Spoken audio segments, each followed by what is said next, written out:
Welcome out to Dozer Park, the Emory, Illinois pregame show. In front of our dugout, I'm Nathan Baliva. I'm joined today by our relief pitcher, Cody Schumacher, who was the winning pitcher yesterday.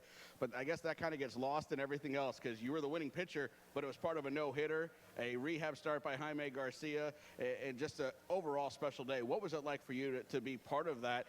Let's start at the beginning, coming in knowing that you guys had a major leaguer on the mound, Jaime Garcia. You guys get to be around somebody who started at this level, made it all the way up, and let's start there. What was it like being around Jaime for the day? It was a lot of fun. Anytime you got a big leaguer in town, you got to take advantage of it, and it's always an opportunity to learn and kind of see how he pitches, and just we his footsteps because he's been through the whole bottom all the way to the big leagues. So it was just fun to be a part of. And actually got his first professional win right here in 2006 against us, but still it pitched to this ballpark. So shows that you can get up there. And he went out, did his work, felt better, covered first a couple times. I'm sure did everything he needed to do. 5 innings, no hits. When you're sitting in the bullpen, when do you realize, hey, we've got a no-hitter going and I might get into this game? It's kind of a tricky question. After every up at the scoreboard and one more zero up there, followed by another, and you kind of start to sense something's going on because you don't really see that many zeros on the scoreboard at one time. So kind of just each inning, you kind of pay a little bit of attention as a reliever, and if your name's called on, you just try to make the most of it and get the next out. I imagine you're sitting out there saying, I hope I get called on tonight as it gets going. Sabatino goes in first. His first day back, I know, teammates in Palm Beach. He had been with us last year. He comes out and goes 2 1/3. Then you start getting loose. We had we had a couple line drives on the infield. Fantastic play. Johan Acevedo was the first batter Steve faced and made that diving catch. You had a great view of that from the bullpen. Yeah. What's going through your mind then as you realize, okay, I'm up next? It's I feel like every pitcher wants to kind of have the ball in their hands when it gets to when no hitter is kind of going intact. So Acevedo, he made a tremendous play. He's a really good outfielder. Yeah. He gets good reads. It's fun. It's special. And Steve came in and did a great job following Jaime. So I thought it was just my turn to hopefully try and keep it together and get another out. So you get 2 outs in the 8th inning, come in the game. Needed some offense. We got a big double from Sohn.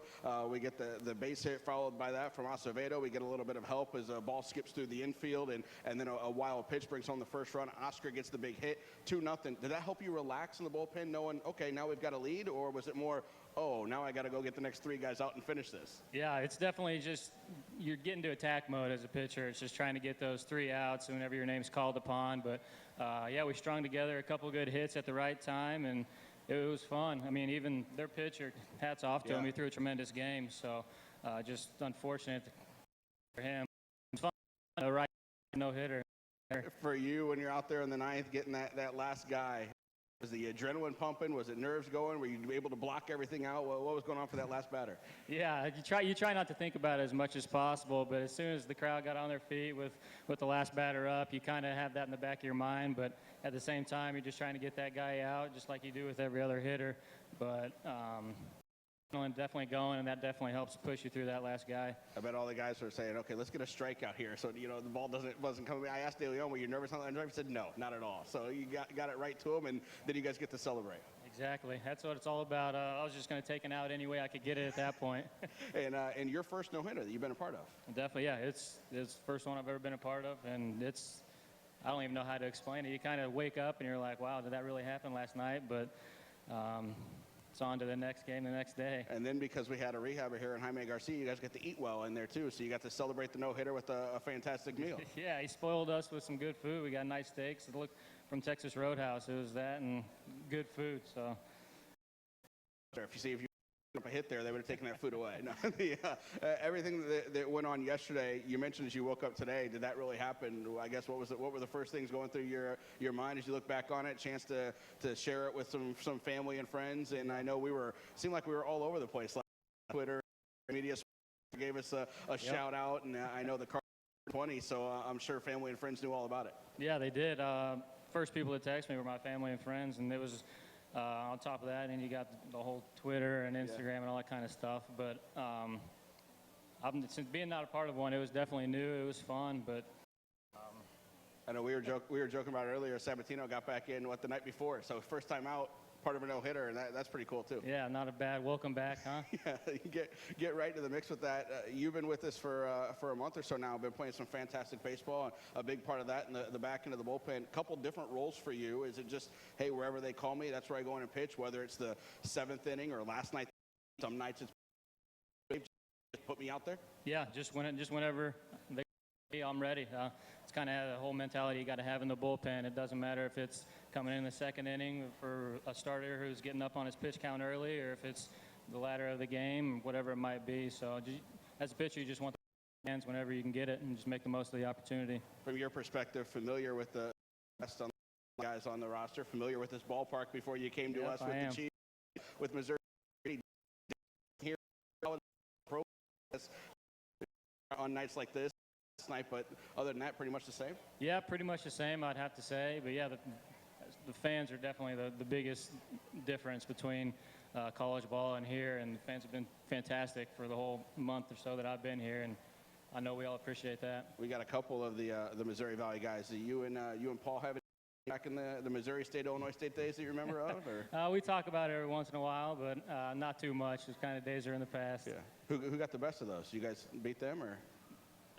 Yeah, we beat them my first year, and then they got us. They put together a really good year my senior year. So we just cut it off right in the middle. We both split with them. So. There you go. So you get a little bragging rights when you come up with it. And I know we had Nick Petrie here with us a couple years ago, former teammate too. So it says a lot about the program, and I guess what the Cardinals think of the program, that they keep dipping in there and drafting you guys. Yeah. It's a good program. It's got to be cool too. Then you go to spring training or instructs, whatever it is, and you see at least one familiar face that first year when you come in when you saw Nick. Yeah, he always. I worked out with him in the off season a lot. Him and Luke Voigt. He's up there in Palm Beach right now. So it's always nice to kind of have a few familiar faces. That way, it kind of help lead you through the motions and getting that first spring training under your belt. But after that, all the guys are awesome.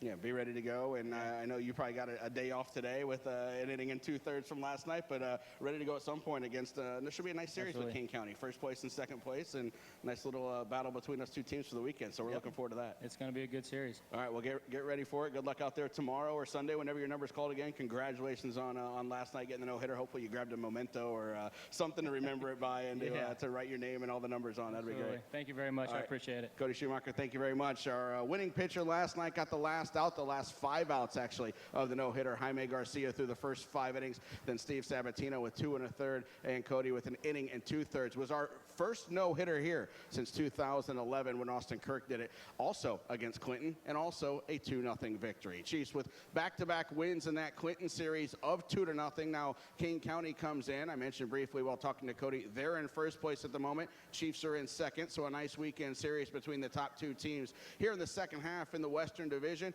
we've got a big night scheduled for tonight. The post-game fireworks coming up this evening. Pearl Technology presenting the fireworks. We've also got screens to give away courtesy of Xfinity. When you came through the gates today, for those fans that are 18 and over should have gotten a chance to fill out your name, address, and some other information on a slip of paper. If you didn't do that, make sure you go up back by the front gate and get that filled out so you're eligible for the drawing for the 60-inch flat screens TV, the 32-inch flat screen TVs, and all the flat screens we've got going on this evening through Xfinity. As we've got those, we'll have those drawings. Brendan will be on top of the dugout and draw out a name 6 different times in inning breaks throughout the night. We've got our pitch in for charity as well. That'll benefit the Dunlap cheerleading program this evening. So go up by the statue, buy tennis balls, 6 for $5 or $1 each, and we will have hula hoops out here on the field after the game. Closest to the center of each of the 15 of those wins a prize, and we'll also have a couple other of special prize categories where you can aim on those tennis balls to win some bigger prizes as we raise money for Dunlap cheerleading